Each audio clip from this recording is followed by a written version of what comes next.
¿Listos para el estudio de esta mañana? Abran su Biblia, por favor, a Juan capítulo 7. Juan capítulo 7. Es en donde seguimos nuestro estudio versículo por versículo a través del Evangelio según San Juan. Juan capítulo 7. Cuando lo encuentren, digan amén.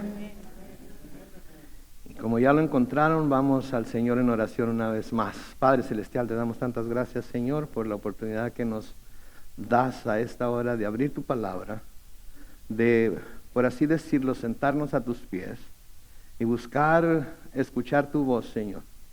Deseamos que tú nos enseñes por el poder de tu Espíritu Santo y que podamos salir de aquí conociendo más acerca de quién tú eres y de las cosas que haces por tu pueblo, para que así podamos, cada vez que nos reunimos y aún en nuestro tiempo privado contigo, Señor, podamos presentar corazones llenos de alabanza y llenos de adoración, Señor, porque tú eres Dios y lo mereces todo.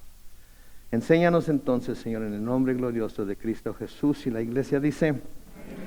Muy bien, pues estamos en el capítulo 7 del Evangelio según San Juan. Hoy vamos a comenzar a partir del versículo 37. Y nada más como un pequeño repaso de lo que hemos estado viendo. Jesucristo está en Jerusalén. Jesucristo fue a Jerusalén a celebrar la fiesta de los tabernáculos, que era la fiesta en la que los judíos se reunían en Jerusalén, vivían en tabernáculos, nosotros las llamaríamos tiendas de campaña, afuera del templo, afuera de los atrios del templo, en toda la ciudad. Y lo celebraban durante 7 días, 7 días. Y entonces ahí es en donde se encuentra Jesucristo y es en donde ha tenido algunos encuentros con los que siempre tiene encuentros, que son los fariseos, los líderes religiosos del pueblo judío, porque siempre tuvieron algún problema con él, especialmente cuando se trataba de que él decía o insinuaba que él era el Cristo o que él era el Hijo de Dios. En los siguientes versículos, los versículos que vamos a ver hoy, se nos dice que llegó el último día de la fiesta de tabernáculos. Entonces la fiesta duraba 7 días completos, entonces este sería el 7º día. Así que se nos dice que Jesús había estado enseñando en Jerusalén durante todo ese tiempo de la fiesta.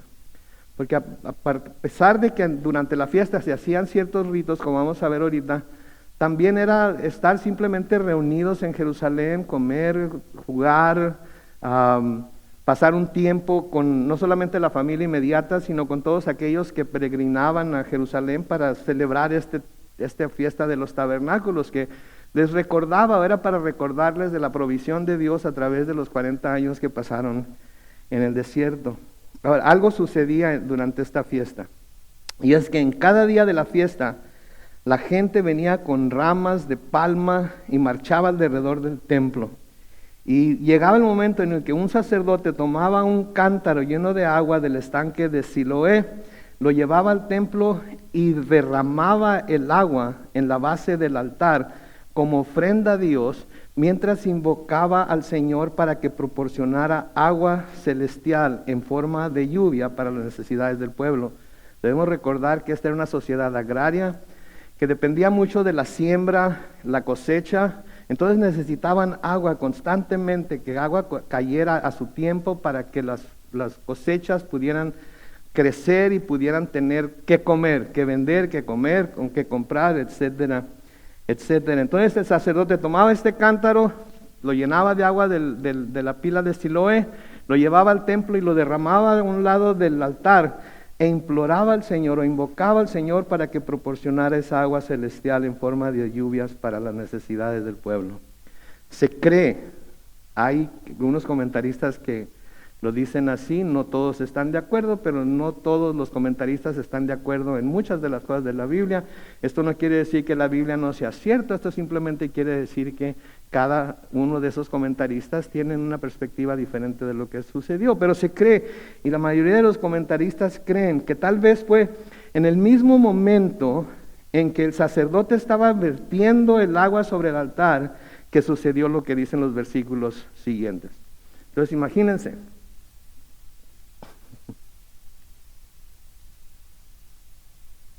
Hay una mosca. No es cierto, no es cierto. No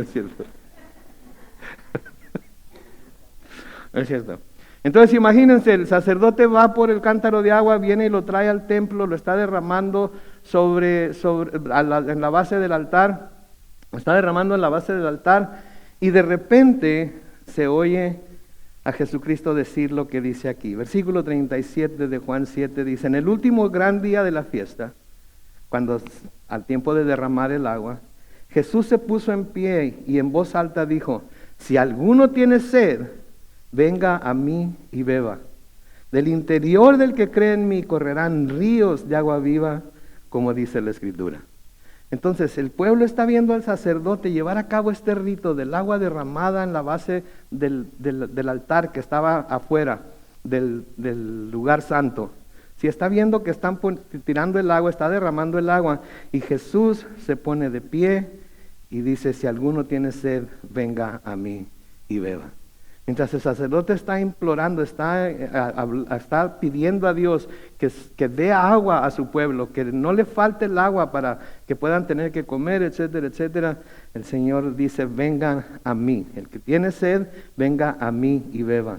Y ahora no solamente dice que beba, sino que da una profecía también, en donde dice: al que beba, del interior del que cree en mí correrán ríos de agua viva, como dice la Escritura. Algo importante aquí es que Jesús siempre trató de señalarle al pueblo cuando estaba haciendo algo que les ayudaría a ver que esto ya había sido escrito desde tiempo atrás.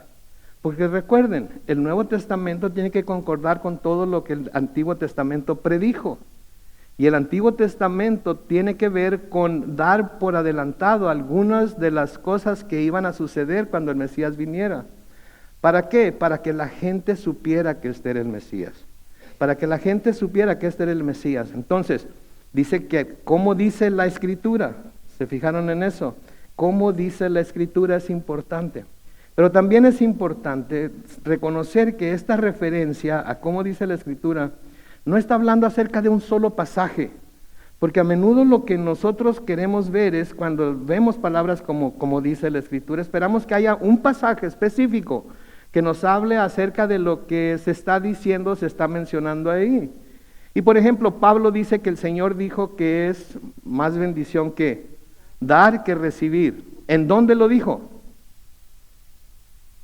No lo encontramos palabra por palabra en ninguna parte del Nuevo Testamento.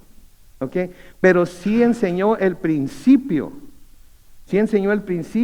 de dar y recibir, sí enseñó el principio de la bendición que trae el dar con un corazón alegre, de dar con una mano abierta, de dar de acuerdo a lo que Dios pone en nuestro corazón. Entonces la referencia, como dice la Escritura, no es necesariamente en un solo pasaje, porque a veces cuando leemos como dice la Escritura, eso es lo que esperamos, encontrar un versículo que diga exactamente de lo que se está hablando.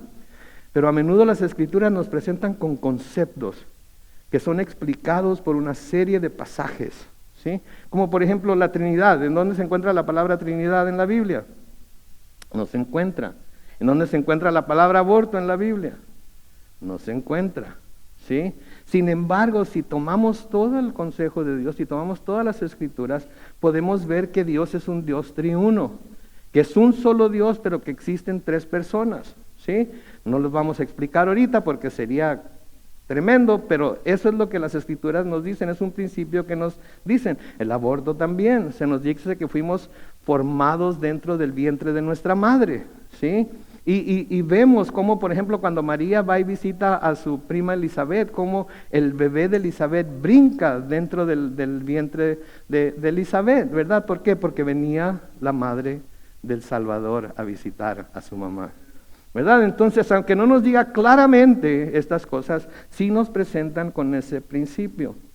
Hablando aquí entonces de cuando el Señor haga caer esa agua, haga llover esa agua, de esa agua, se nos habla acerca de esto cuando el Señor reine sobre la tierra. Una de las cosas que se nos dice en las Escrituras, cuando seguimos todas las Escrituras que hablan de esto, es que cuando el Señor reine sobre la tierra, va a cumplirse lo que el Señor Jesucristo dijo en esa ocasión. En Zacarías capítulo 14, los versículos 8 y 9, noten lo que dice: cuando llegue ese día, el día en el que Jesús reine sobre toda la tierra, que va a ser después de su segunda venida, Cuando llegue ese día, de Jerusalén, noten lo que dice, brotarán aguas vivas. O sea que vendrán de una fuente que no se seca. Van a ser aguas que van a estar constantemente corriendo. Y noten lo que sigue diciendo. Y la mitad de ellas se irá hacia el mar oriental, o sea, el mar muerto. Y la otra mitad se irá hacia el mar occidental, o sea, el mar Mediterráneo. Lo mismo en verano que en invierno. No va a tener una época. Sí, por ejemplo, nosotros sabemos aquí que cuando llega enero, ¿qué va a suceder? Lluvia, mucha lluvia. Aunque no se fijaron que este año no hubo nada. El año pasado yo le puse techo nuevo a mi casa pensando que si no se lo ponía este año se iba a inundar. Y no se inundó. No llovió, ¿verdad? Entonces, gracias a Dios que no llovió, porque quizás había otras personas que tenían el mismo problema que yo con el techo y tampoco les pasó nada a ellas. Entonces me gozo en el hecho de que haya muchas personas que aunque no invirtieron en un techo nuevo, no les llovió, ¿verdad? Pero yo quería que lloviera. Yo quería que cayera agua, ¿verdad? Porque el Señor me dio la oportunidad de cambiar el techo y la cambié. Entonces noten que dice ahí, lo mismo en verano que en invierno. O sea que no va a haber una temporada, va a estar constantemente corriendo esa agua. Sigue diciendo en el versículo 9, cuando llegue ese día, el Señor reinará sobre toda la tierra y Él será el único Señor y su nombre será el único nombre. ¿Verdad? Entonces podemos esperar esos ríos de agua viva de los que habla el Señor para aquellos que han creído en Él, que van a estar reinando con Él durante esos días, durante lo que se llama el milenio. Podemos ver que lo que el Señor dijo se va a cumplir. Cuando Jesús le pide agua a la mujer samaritana, ¿se acuerdan? Que le dice, dame de beber, y ella le dice, ¿cómo es que un judío, tú que eres judío, me pide a mí, que soy samaritana, etcétera, etcétera, etcétera? En Juan capítulo 4 y el versículo 10, Jesús le respondió, si conocieras el don de Dios y quién es el que te dice, dame de beber, tú le pedirías a Él y Él te daría agua viva. ¿Por qué? Porque esa es la promesa, que si se cree en Él va a darnos esa agua viva y esa agua viva fluirá, correrá a través de nosotros. En el Apocalipsis, por ejemplo, en Apocalipsis 21 y el versículo 6, también me dijo, ya está hecho, yo soy el alfa y la omega, el principio y el fin. Al que tenga sed, yo le daré de beber gratuitamente de la fuente del agua de la vida. Ahora, nosotros ya estamos en el cielo para entonces. Entonces aquí está hablando de una sed que no es una sed como de agua como tenemos sed aquí en la tierra, sino que es una sed espiritual que tenemos de que Él está constantemente llenándonos y dándonos lo que más adelante va a explicar qué es. Y por último, en Apocalipsis capítulo 22, el versículo 17, y el espíritu y la esposa, ¿qué dicen? Y el que oiga, que diga... Y el que tenga sed, que venga, y el que quiera, que tome gratuitamente del agua de la vida.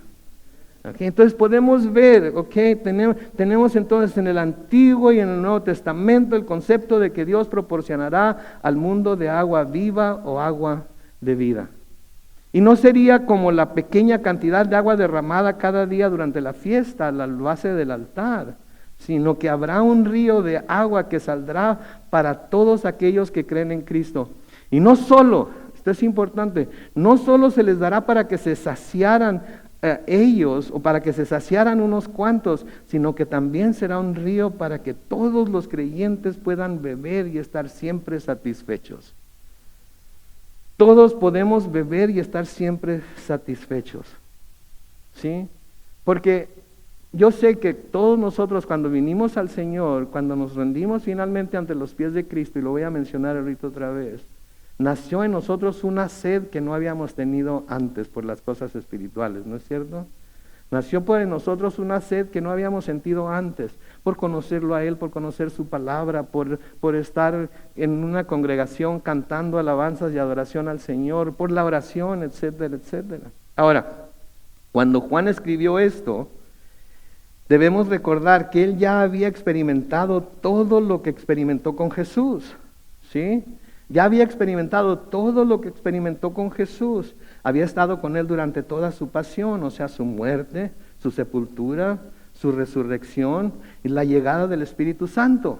Él está escribiendo después de todas estas cosas. Por eso puede decir con autoridad que a lo que se estaba refiriendo el Señor era precisamente al Espíritu Santo. ¿Sí? Juan ya lo había experimentado, Juan ya lo había vivido, Juan ya lo había recibido, el Espíritu Santo ya había descendido sobre él, el Señor ya había muerto, resucitado y había sido sepultado. Entonces Juan ya había tenido esa experiencia y por eso dice en el versículo 39, Jesús se refería al Espíritu Santo que recibirían, o sea, que iban a recibir los que creyeran en él. El Espíritu aún no había venido porque Jesús aún no había sido glorificado. El Espíritu no había venido cuando Jesús dijo eso en el último día de la fiesta, pero para cuando Juan escribió esto, el Espíritu ya había venido. Es importante que diferenciemos eso. Sí, que cuando Jesús dijo lo que dijo, si alguien tiene sed, venga a mí y yo le daré estas aguas vivas, el Espíritu Santo todavía no venía.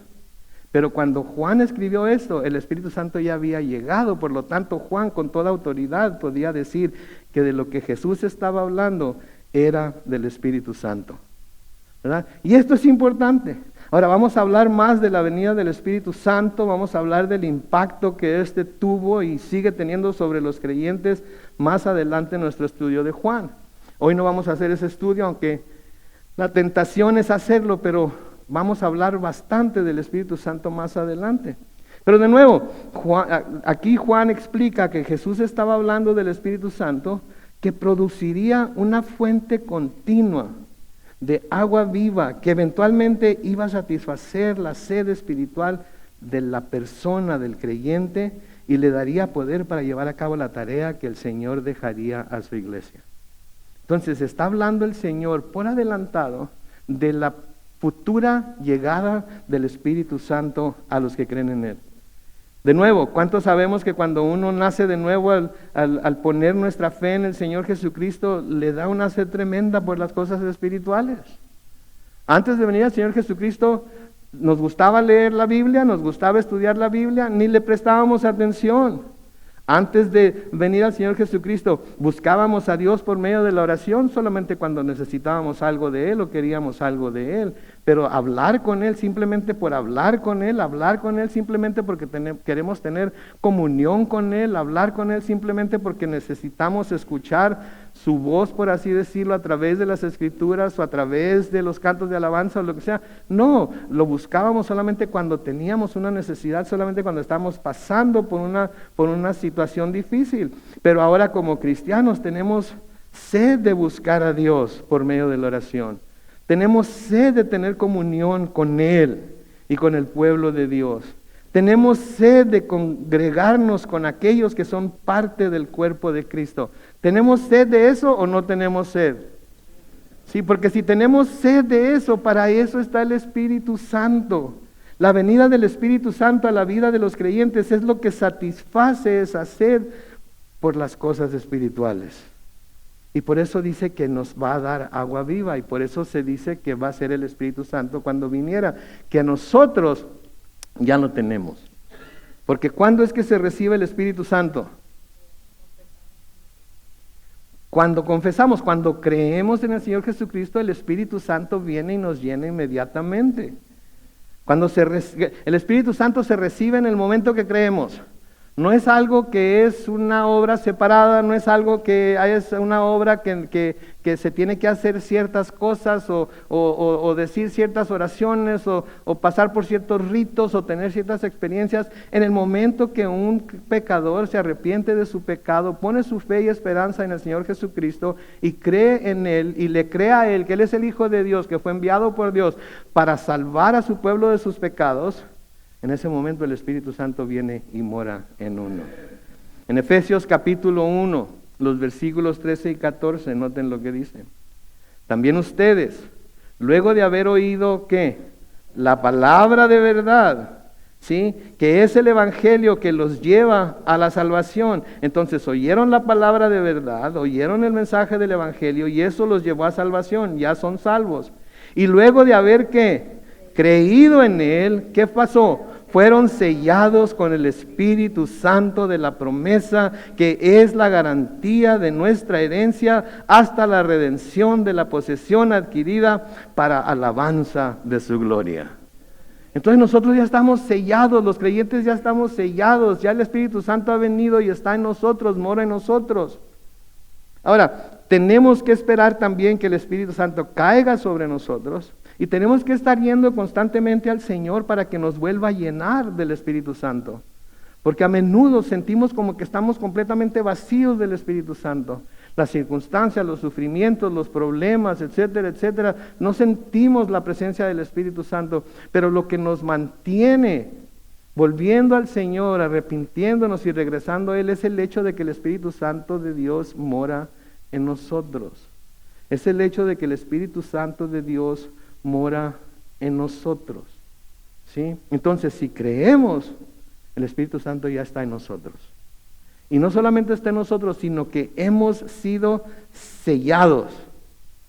Y ese sello es la garantía de la herencia que tenemos hasta que venga la redención de la posesión adquirida. Ya es nuestra posesión, ¿sí?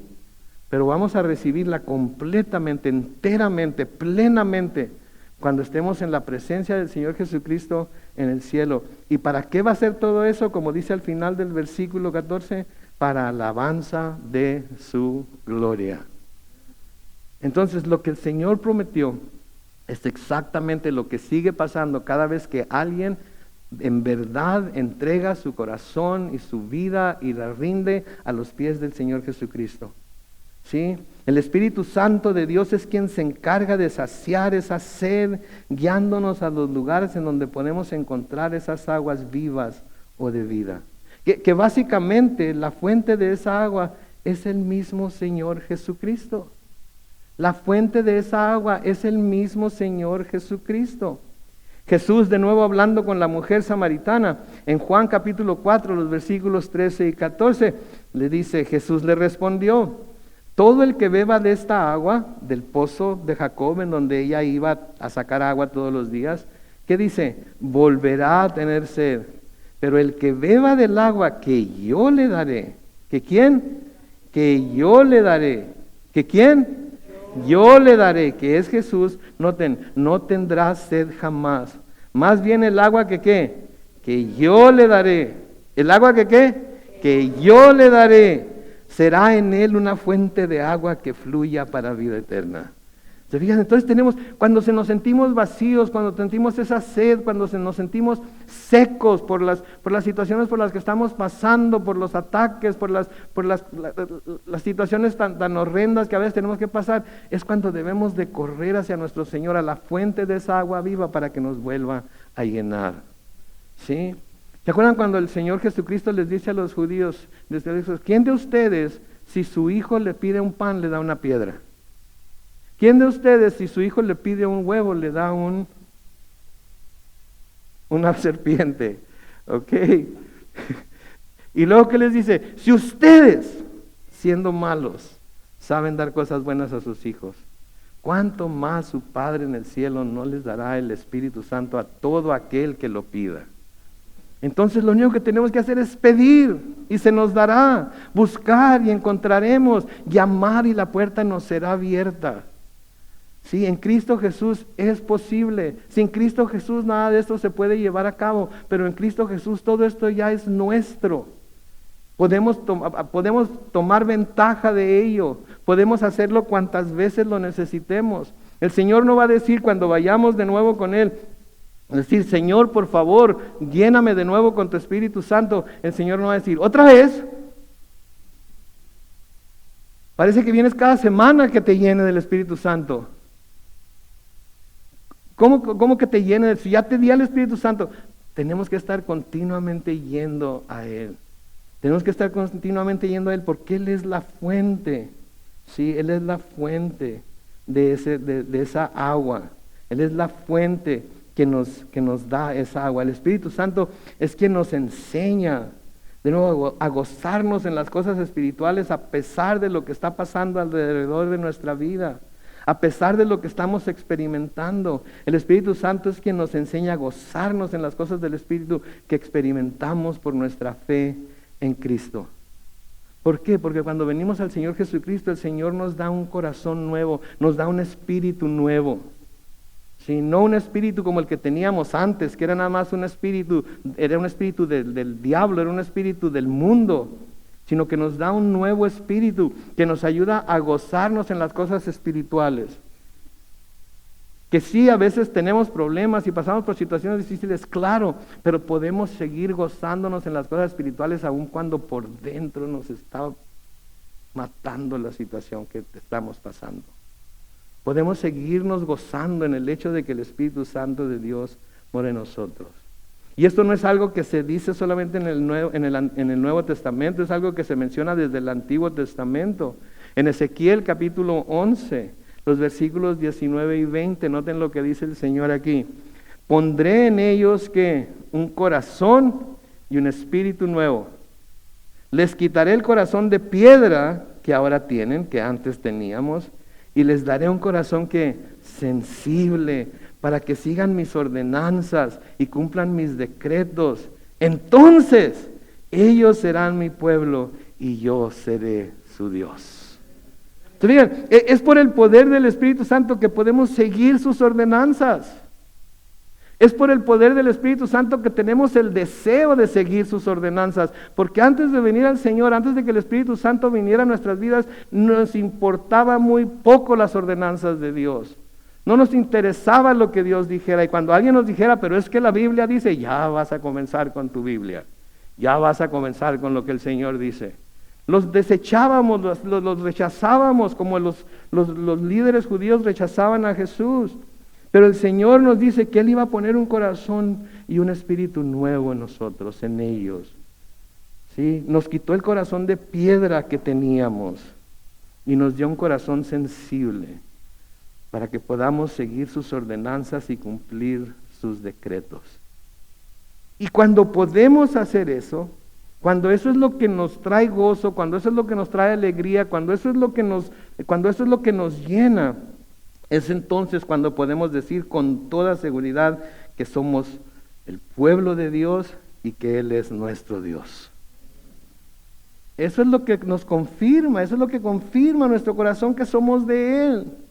Porque a pesar de todo lo que pudiera estar pasando, a pesar de todo lo que pudiera estar atacándonos, de todas maneras nuestra sed es por tener más de Él. Clamamos a Él, lo queremos a Él, queremos acercarnos a Él, queremos que Él se acerque a nosotros y nos toque con ese toque de sanidad, con ese toque de consuelo, con ese toque de gozo, aún en las pruebas y en las situaciones difíciles. ¿Sí? Entonces es el Espíritu Santo de Dios que nos ayuda a acercarnos más a Él. Él es el que pone en nuestro corazón tanto el querer como el hacer. Así es que cuando sintamos que queremos hacer algo, no nos opongamos a ello. Ay, pastor, pero es que me voy a sentir como un hipócrita porque por dentro me estaba muriendo. Es cuando más necesitas acercarte a Él. Pero y si me siento no te importa que te sientas como un hipócrita. Él conoce tu corazón, Él sabe lo que está pasando, Él quiere consolarte, Él quiere ayudarte para que te resignes a lo que está pasando y que sepas que Él finalmente es el que está en control y que Él finalmente va a cumplir su perfecta voluntad en ti a pesar de todo lo que suceda. Y queremos que el Señor cumpla su perfecta voluntad en nosotros, ¿no es cierto? No queremos oponernos a ello, pero a veces tenemos que caminar con Él por fe para descubrir cuál es su perfecta y buena voluntad para nosotros. Y no sucede, no nos deja saber eso antes de tiempo, sino que nos dice, sígueme. Y cuando nos damos a la tarea de seguirlo y hacer lo que Él nos está diciendo por el poder de su Espíritu Santo, vamos descubriendo que esta es su voluntad, vamos descubriendo que esto es donde tenemos que estar, vamos descubriendo que esto es lo que tenemos que hacer y encontramos gozo en medio de ello. ¿Sí?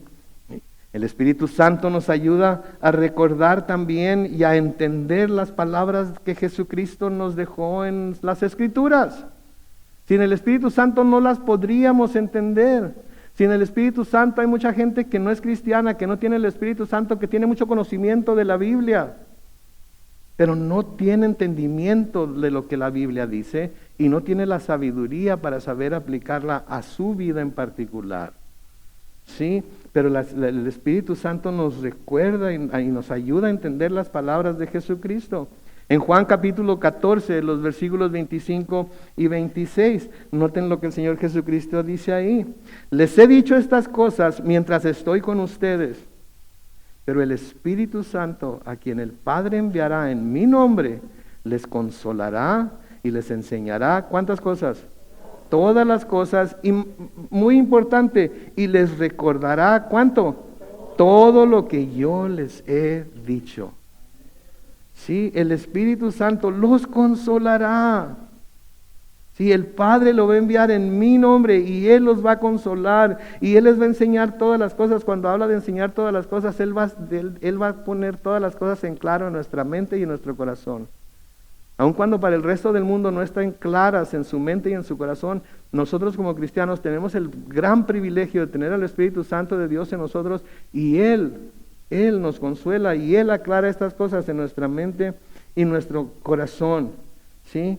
Y nos recuerda todo lo que el Señor Jesucristo nos dejó escrito en los evangelios, en las cartas de Pablo, en las cartas de Pedro, en el Apocalipsis, porque todo viene de Él por inspiración del Espíritu Santo a las personas que lo escribieron y a través de su pluma a nosotros.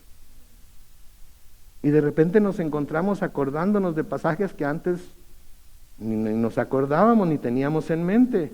Sabemos exactamente a dónde ir a la Biblia cuando necesitamos consuelo, sabemos exactamente a dónde ir a la Biblia cuando necesitamos reprensión, inclusive sabemos exactamente en dónde ir a la Biblia cuando necesitamos instrucción y necesitamos obtener sabiduría que viene de lo alto y no la sabiduría de la tierra, ¿sí?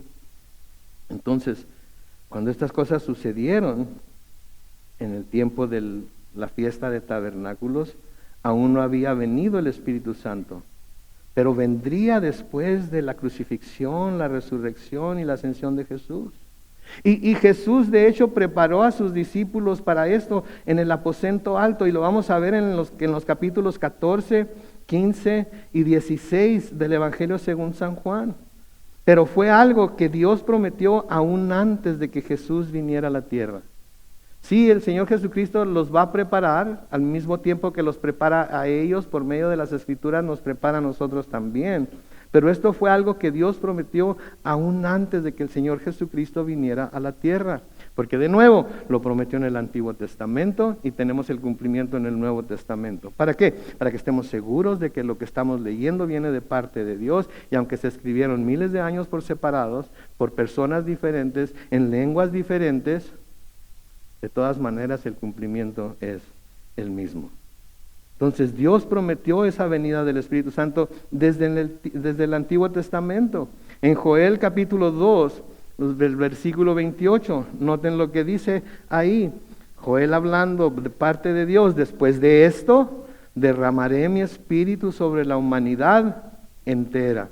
Se fijan que ya no es nada más sobre los judíos. Derramaré mi espíritu sobre la humanidad entera, y los hijos y las hijas de ustedes profetizarán, los ancianos tendrán sueños, y los jóvenes recibirán visiones. Esto fue lo que el Señor prometió por medio del profeta Joel. Y esto vino y se cumplió cuando el Espíritu Santo cayó sobre los apóstoles en Pentecostés en el aposento alto. ¿Se acuerdan lo que Pedro dijo cuando salió a predicar? Cuando dijeron que estaban borrachos, que estaban llenos de mosto, llenos de vino, Pedro les dice en Hechos capítulo 2, versículos 16, 17 y 18, más bien esto es lo que dijo ¿quién? Lo que acabamos de leer. Dios ha dicho: en los últimos días derramaré de mi espíritu sobre toda la humanidad. Los hijos y las hijas de ustedes profetizarán, sus jóvenes tendrán visiones, sus ancianos tendrán sueños. En esos días derramaré de mi espíritu sobre mis siervos y mis siervas, y también profetizarán. ¿Cuántos siervos y siervas de Dios tenemos aquí hoy? Entonces el Espíritu Santo de Dios está en todos y cada uno de ustedes que se consideran siervos y siervas de nuestro Señor Jesucristo. Ahora, ¿lo son? A mí no me pregunten. Ustedes, cada uno de ustedes sabe si lo son o no lo son. Y si pueden decirlo soy, es porque el Espíritu Santo les da la confianza de decirlo soy. Pero si no pueden decirlo soy, lo único que tienen que hacer es caer de rodillas delante del Señor, arrepentirse delante de Él, pedirle que las llene de nuevo del Espíritu Santo. ¿Y qué creen que el Señor va a hacer? Los va a hacer. Porque si ustedes, siendo malos, saben dar cosas buenas a sus hijos, ¿cuánto más su Padre que está en el cielo les dará el Espíritu Santo? ¿A quiénes? A quien se lo pidan. A quien se lo pida. Entonces, ¿tienes sed de esa agua? ¿A dónde tenemos que ir? A la fuente, con el Señor Jesucristo. El pastor, el pastor necesita ser lleno de ese Espíritu todos los días, tal y como todos y cada uno de ustedes necesita ser lleno. El pastor a veces se siente así como ustedes se sienten cuando están desanimados, cuando están teniendo problemas, cuando no saben qué hacer con los hijos, cuando no saben qué hacer con el cónyuge, cuando no saben qué hacer con el padre. Se siente igual. Y tiene uno que caer de rodillas y clamar y decir, como el sacerdote lo hacía durante la fiesta, durante la fiesta de los tabernáculos, cuando derramaba el agua: Señor, provee a tu siervo de esa agua que viene y sacia la sed como solamente tú puedes hacerlo. Pero no quiero que levanten la mano, ni que me digan, pero ¿cuándo fue la última vez que pidieron al Señor Jesucristo que los llenara del Espíritu Santo? Nada más piensen ustedes solos ahí en su cabecita. Piensen, ¿cuándo fue la última vez que clamé al Señor y le pedí que me llenara del Espíritu Santo? Y no lo estoy diciendo para que nadie se sienta mal, porque ¿sabe qué? La mera verdad, yo no me acuerdo cuándo fue la última vez que le pedí al Señor que me llenara del Espíritu Santo. ¿Por qué? Porque lo damos por hecho. Lo que podemos dar por hecho es que el Espíritu Santo mora en nosotros. Lo que no podemos dar por hecho es que estamos continuamente siendo llenos del Espíritu Santo. Y para estar continuamente siendo llenos del Espíritu Santo necesitamos clamar a nuestro Señor Jesucristo, la fuente de esa agua, de ese Espíritu Santo. ¿Sí? Entonces lo que el Señor nos dijo por medio de Joel viene y se comprueba en el día de Pentecostés, y Pedro lo cita cuando sale y predica a Jerusalén después de que el Espíritu Santo llegó. Ahora, imagínense, el sacerdote está vertiendo el agua alrededor de la base del altar, elevando una oración a Dios pidiendo que proporcionara agua a su pueblo. Y de repente ven al Señor Jesucristo de pie sobre los escalones de la entrada del templo y comienza a decir: si alguno tiene sed, venga a mí y beba. Del interior del que cree en mí correrán ríos de agua viva, como dice la Escritura. ¿Cuál fue el efecto que tuvo sobre las personas que lo estaban escuchando? Noten el versículo 40. Algunos de la multitud, al oír estas palabras, decían: en verdad, este es el profeta. En verdad, este es el profeta. Al oír esas palabras, al estarse vertiendo el agua a la base del altar, aquellos que lo estaban oyendo, muchos de los que lo estaban oyendo, creyeron que él era el profeta. Creyeron que él era el profeta que Dios había predicho, que Dios había prometido. Porque noten que dice es el profeta, no dicen es un profeta. Están usando el artículo determinado ahí cuando dice es el profeta. El profeta es aquel del cual Dios había hablado a través de Moisés que les iba a enviar. ¿Sí? Moisés predijo que el profeta sería alguien que el Señor haría surgir de entre los mismos judíos. En Deuteronomio 18, versículo 15, Moisés, hablando aquí de parte del Señor al pueblo de Dios, les dice: el Señor tu Dios hará que surja de en medio de ti, de entre tus hermanos, un profeta como yo, como Moisés.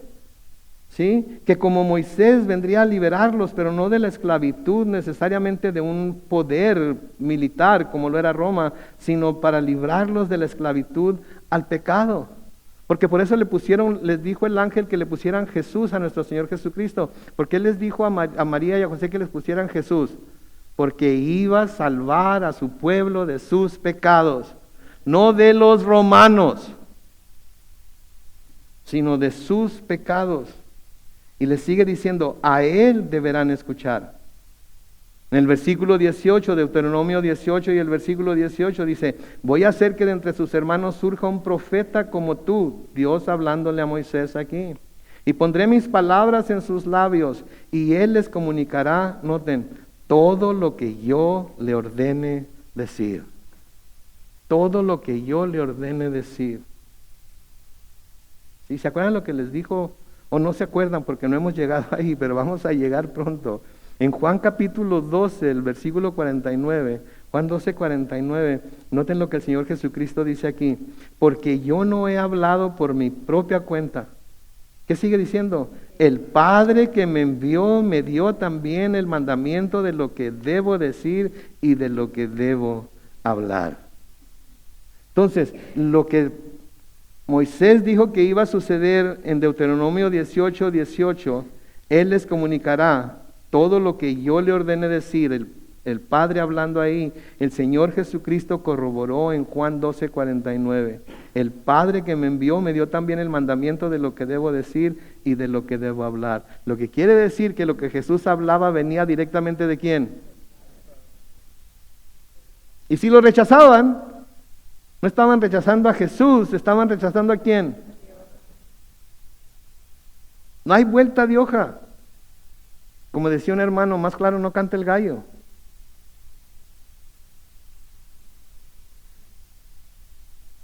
Está claro que si no estamos prestando atención a lo que Cristo dice, si estamos rechazando lo que Cristo dice, si estamos rechazando lo que el Señor Jesucristo nos viene a enseñar, estamos rechazando al Padre, porque Él no dice nada que venga de sí mismo. Todo lo que dice fue lo que el Padre le dio a hablar.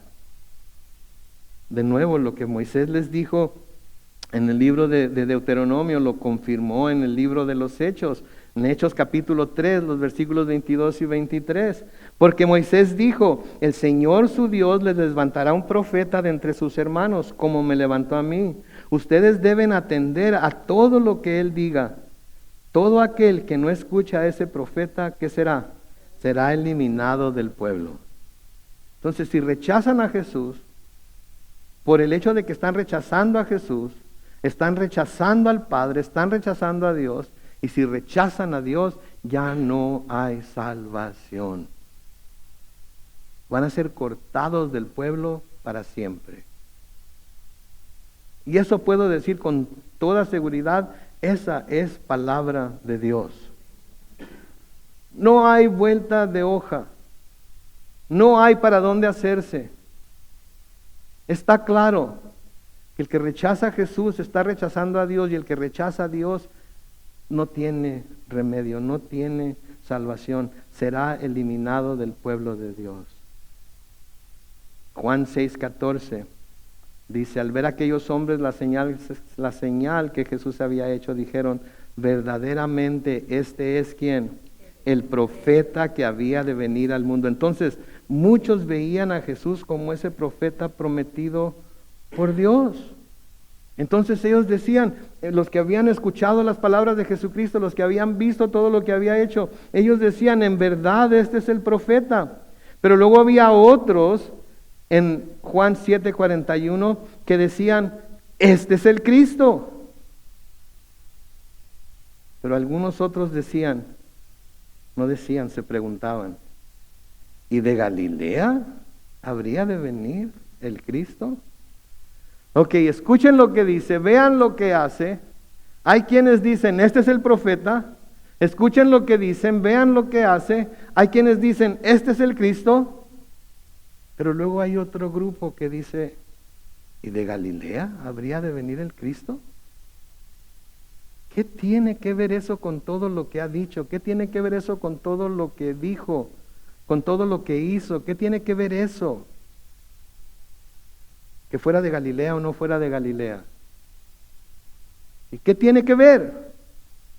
Absolutamente nada. Andaban buscando alguna razón, por mínima que fuera, por insignificante que fuera, ¿para qué? Para no creer, para justificar su falta de fe.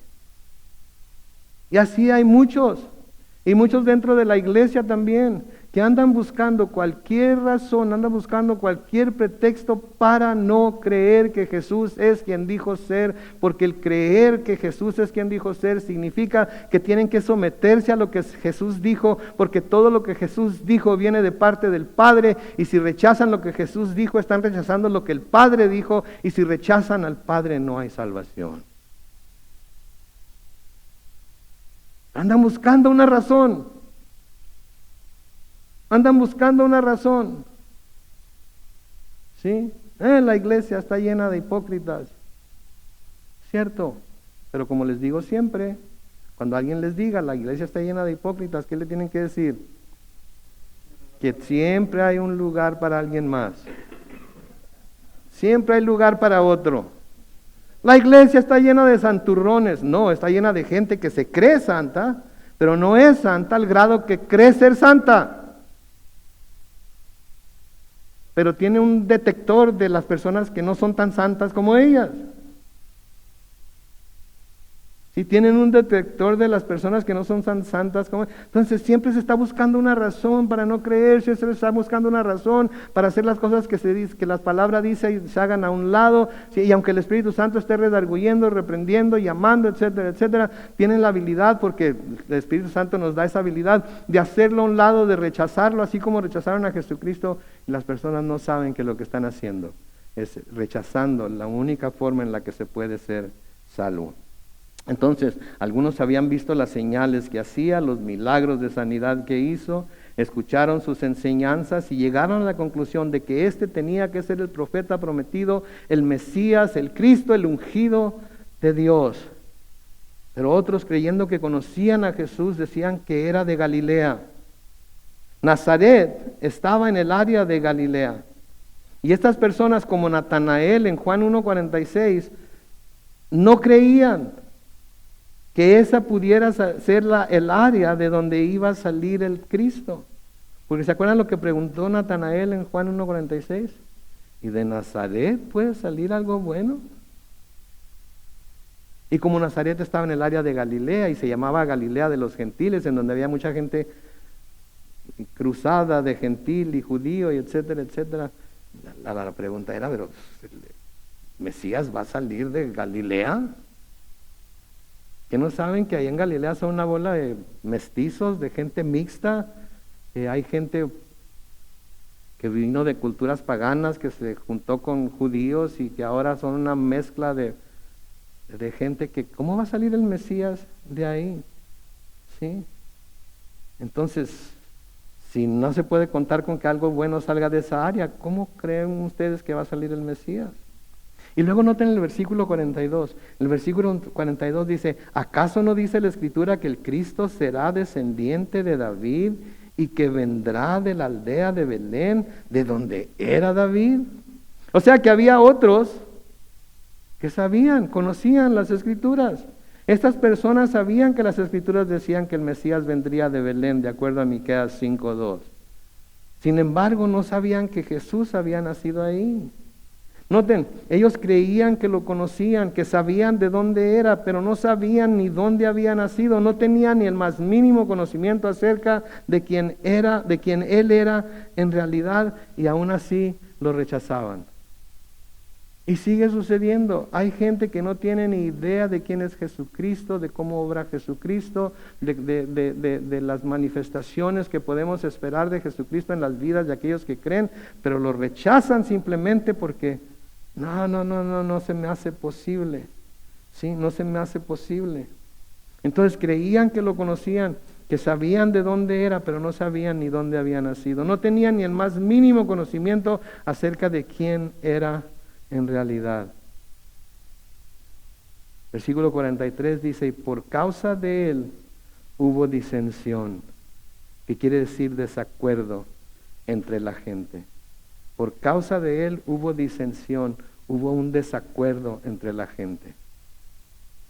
Se esperaría que el Hijo de Dios iba a traer unidad, ¿no es cierto?, entre la gente, entre el pueblo judío. Se esperaría que en el Señor Jesucristo todos iban a ser uno, judíos, samaritanos, fariseos, saduceos. Iba a venir el Señor Jesucristo, iba a presentar el caso porque él era el Mesías y todo el mundo lo iba a seguir a él y todo iba a ser un solo grupo, un solo pueblo, todos buscando a Dios y tratando de complacer a Dios. Eso es lo que se esperaría, ¿verdad? Pero vemos que no es así. ¿Qué es lo que se manifiesta con la presencia del Señor Jesucristo? Se manifiesta desacuerdo, se manifiesta disensión, se manifiesta división. Aún entre aquellos que decían ser el pueblo de Dios. Decían ser el pueblo de Dios. ¿Sí? Y como vamos a ver más adelante en nuestro estudio de Juan, vamos a ver que esto es algo contra lo que el Señor Jesucristo advierte a su iglesia. Porque lo que Él desea es que en realidad seamos uno. Pero desafortunadamente, a menudo no sucede eso. Y no es necesariamente porque todo mundo en la iglesia sea malo. Es porque la misma persona del Señor Jesucristo, la misma manera de actuar del Señor Jesucristo, la misma manera de presentar la verdad del Señor Jesucristo, hace que haya disensiones, desacuerdos, divisiones naturales entre la gente por la diferente manera de pensar de las personas. Porque voy a hacer una pregunta. Y no diga sí si no es verdad. No, pero luego si no se oye mucho sí o amén, va a notarse. Y a lo mejor si mucha gente dice amén, está siendo hipócrita. Entonces, ok. No contesten.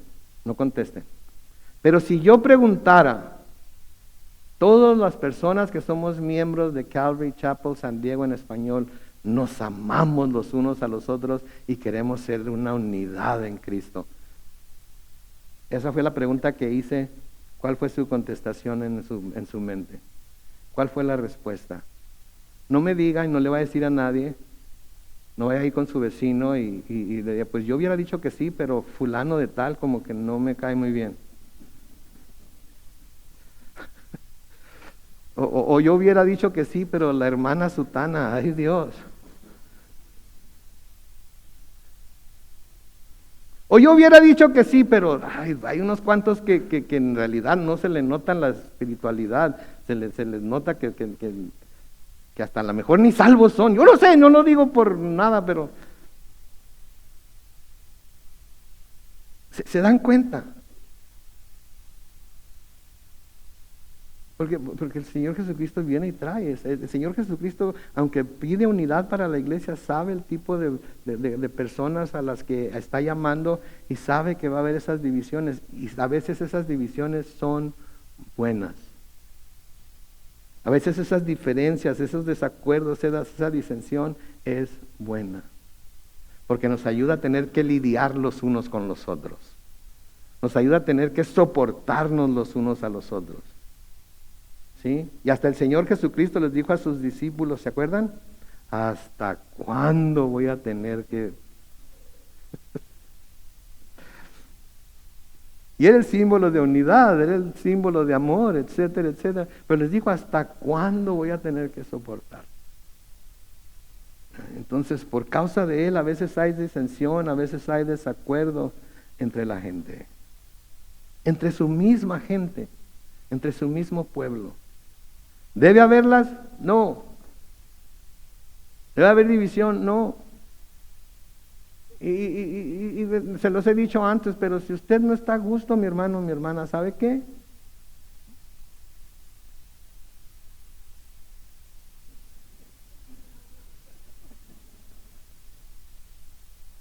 Bye bye.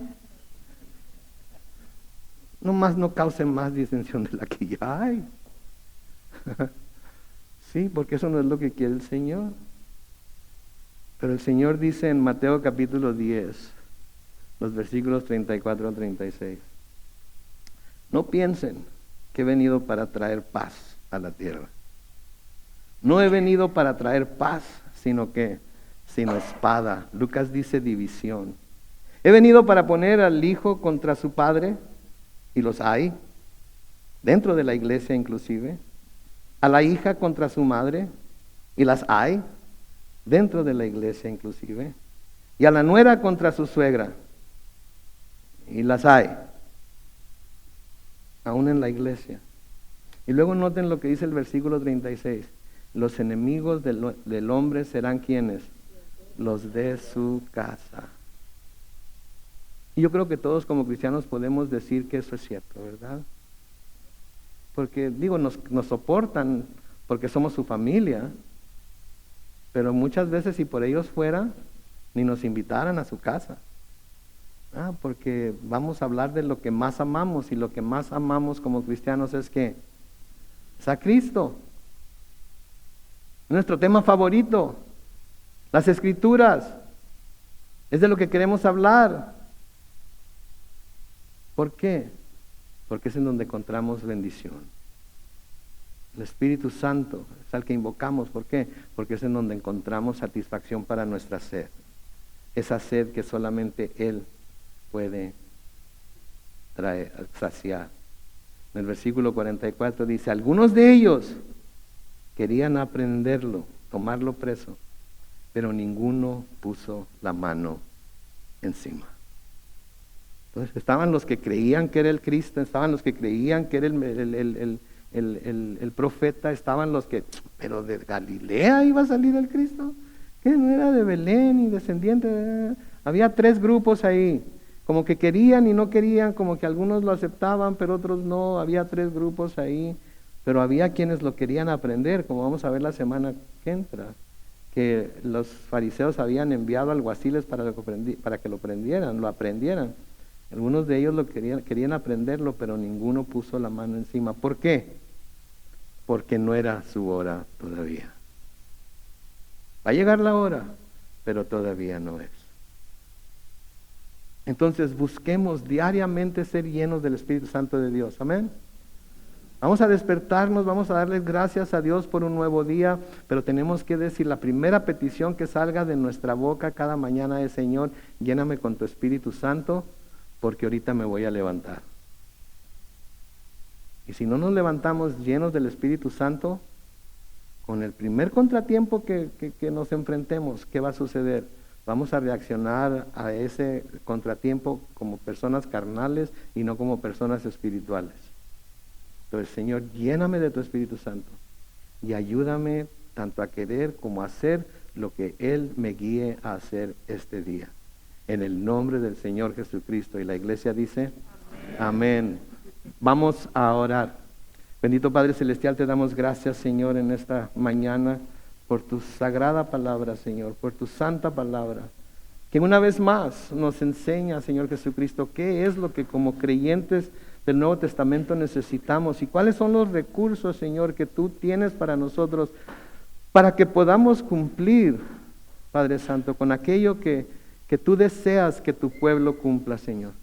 Te pedimos, Padre Santo, que día a día, al levantarnos, Señor, por la mañana, después de darte gracias, podamos clamar a ti y pedir que nos llenes de nuevo con esa agua viva, que es tu Espíritu Santo, para que podamos, Señor, así saciados, contentos, llenos del poder que solamente Él puede dar, podamos enfrentar todas las pruebas, situaciones y dificultades que encontraremos en ese día. Señor, tu palabra nos dice que si nosotros, siendo malos, sabemos dar buenas cosas a nuestros hijos, cuánto más nuestro Padre que está en los cielos nos dará su Espíritu Santo a aquellos que se lo pidan.